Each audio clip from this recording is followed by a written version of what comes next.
careful who you asking to pray for you. Because regardless of what them folks telling you, they could be thinking of a whole nother thing in the natural.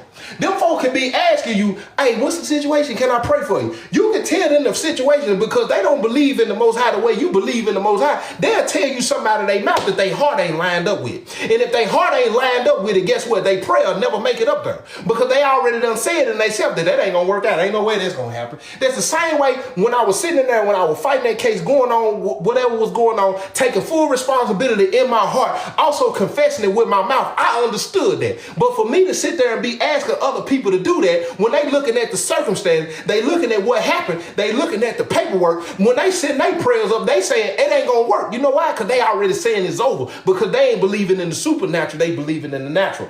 That's why you gotta be careful when you ask folks to pray for you, because they do not believe, because they not in the shoes that you are in. They not as desperate as you are in that circumstance, because they cannot relate in that situation, regardless of who it is. I don't care if it's your mama, I don't care if it's your dad, I don't care if it's your sister, I don't care if it's your brother. There's a lot of people that you can explain your situation to, and they gonna look like ain't no way that's going, but I'm gonna send one up for you. They prayer will never make it because their heart ain't lying. That's why he said, your lips, you worship me with your lips, but your heart is far from me. Commercial break, man. I got to get this up off. It was on my spirit. Your mama know you. But a lot of y'all parents know their children. And even though they were sitting there hoping for the best for you, they also were calling a spade deep down in their spirit. So a lot of times your mama prayer didn't even go through when you thought it was mama prayers that were working for you. It was somebody who had an unbiased and an unwavering faith that was sitting over in Switzerland or somewhere way over in the Portuguese, who was praying for a saint that the Most High can hear a prayer. Because a lot of times when people think that they know you, they can't pray for you the way that they need to pray for you. They can't be an intercessor the way that they need to intercess, because them folks feel like they know you. It's no different than when Yeshua came and them folks said, that's the carpenter right there. That's Joseph and Mary's son. It ain't no way they would have prayed a prayer for him, because they couldn't see that he was the Messiah. They can't see that he was going to be the one to come. So it ain't no way any of them could have fixed their mouth and set up a prayer, because they said to themselves, that's the dude who made cabinets. Ain't no way he the one. So just imagine yourself going through a transition, whether it be you was addicted to alcohol, whether it be you was addicted to drugs, whether you was addicted to corn. Well, you know what I meant when I said that. Whatever the case may be, when you going through your transition and you talking to people who think they know you. Whoever's in Christ, he's a new creation. Old things have passed away. Behold, all things have become new. Who able to see that? Who able to see the sanctification really taking process in your life other than you? Because them people only have the lens of the natural lens to be able to see you in the condition and in the way you were functioning before. The only thing that really helps over time is because over time the Most High started planting seeds, because that light started to shine so that man may see and glorify him who's in heaven. So at some point they can't deny the growth. So in the beginning, be careful of who you asking to pray for you, because them folks' heart ain't gonna line up with their mouth. They gotta see over time. You know what? I remember when you first and you can always tell in how they talk. You can always tell in their response later on down the line. You could always tell what you said, Treaty. You can always tell when the harvest started to go, because when it started to grow. He said, because you will know a tree by its fruit. No good tree can bear bad fruit, and no bad tree can bear good fruit. By the time you start bearing that fruit, the Most High gonna put it on them. They gonna have to say what it is they really was doubting to say in the beginning, and then they want to take credit for the prayer. That's what's most important. A lot of people, when their prayers go up, they don't even need to go up, because they even in their prayer they want to take credit for what the Most High did all along. He didn't need you. Point blank. It was all about the vessel. Point blank, period. So when me and my dad is sitting there, I'm thinking to myself, they'll do what? And that was the first time I had said to myself, my dad wrote a book, I didn't write a book. And I wrote a book. And when I wrote the book, I remember him telling me, you been bit. And I said, what you mean been bit? Because when I wrote the first book, I ordered the 44 copies that I sent home. And when I sent them copies home, my mama sold them. It had already hit my spirit. If you sold 44 books sitting in a sale, when you get out, you could sell 1 million. Excuse me. But it had helped make that shift because all I knew was selling dope. All I knew was kicking doors. All I knew was getting over. All I knew was taking advantage. All I knew was finesse. By the time he showed me just a little glimpse of something that I could show legal, it had changed my whole thought process. Now my daddy said, "You been bit."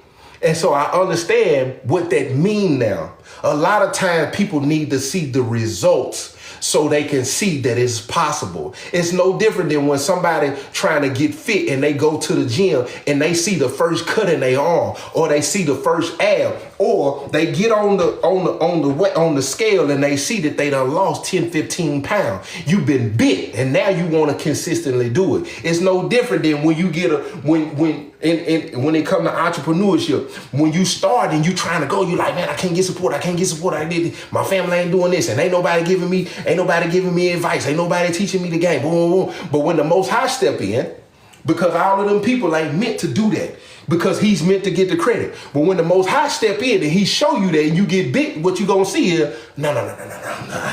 I can do this thing right here. And that's how it happened. And the minute I was bit, it was no going back. Point blank period. There was no going back after I got bit, and I was sitting in a cell when that happened.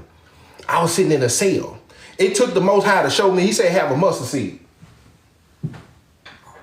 I got mustard seeds. I got mustard seeds right here. This is the size of a mustard seed. You ain't even really able to see it. This is the size of a mustard seed. He said, if you have a mustard seed of faith. And the reason I think the mustard seed is so significant is because it's the smallest seed. He already knew with as much doubt that's already been stored down up in you, how much conditioning, how much programming. I just need you to muster it up a little. Listen to me. I just need you to muster it up a little that I can work with. Just a little, because I know you've been damaged. I know it's a lot of trauma. I know it's a lot of hurt. I know it's been a lot of disappointment. I know you've been running in the wall after wall after wall. I know it don't seem like, and through all of that, in believer, I just need you to muster up just a little. If you can get just a little and get bit, I can show you what I can do with it. Listen to me, I show you what I can do with it. And that's all it took with me. That's all it took. Hold on, man, let me see. Not saying that it's gonna just be smooth all the time. That's what people want. They also want to treat the king like a genie. They want to treat it as, once you step into the faith, you don't want no more issues, as if you walked into heaven. You don't want no more sorrow. You don't want no more frustration. That's not what the kingdom is about. You have to learn that even in the kingdom, you are meant to feel everything. Listen to me. You are meant to feel every emotion. That's what's going to keep you humble more than anything. You need to still feel. You need to still fall. You need to still make mistakes. You need to still understand that it's not a loss, it's a lesson. Because it takes lessons and things that you go to build your character. It takes mistakes to build your integrity. It takes shortcomings to build the endurance that you have to keep on going in this walk. It takes a lot of things to build up what it is that you need to continue to go. And people just don't like that process. Every time I fail, it hurt. It still hurt. I still have moments, even in what people look at as success. Man, we're like, hey, hold on, because this it should be smoother at this point. But it's like, no, at some point you touch a ceiling, or you ain't touched the ceiling. You ain't where you think you are. You ain't ready for that. You ain't mentally prepared for that. You ain't patient enough for that. And you ain't balanced enough for that. You ain't stable enough for that. You ain't understanding what it is, the next level of where you're trying to get to, what it's really going to take. So you need to pump your brakes. You have to be okay with that. You have to have them talks within yourself. Because one thing about when you're growing, a lot of people want to feel responsible or connected to it. Listen, and I'm finger rolling. When you growing, some people want to feel responsible, and a lot of people want to be connected. And when people want to be connected, it get hectic, especially when you have survivor's remorse. When the Most High pull you out of something and he bless you, and I ain't talking about financial, I'm talking about the fruits of the Spirit, when you have possessed life abundantly in a way people cannot understand, you want to share that with people, and everybody cannot go. You want to take the people that you connected to, and when you bring that and entangle that within the spiritual realm of where he's going, or where you're going and where he's taking you, what's going to happen is you're not going to be able to hear clear, and you're not going to be able to move correctly, because you're going to have too much static.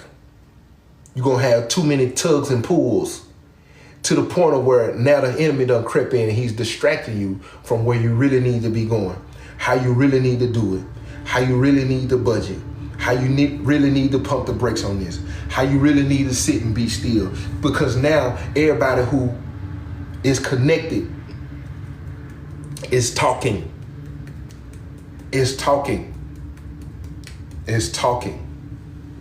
Yeah.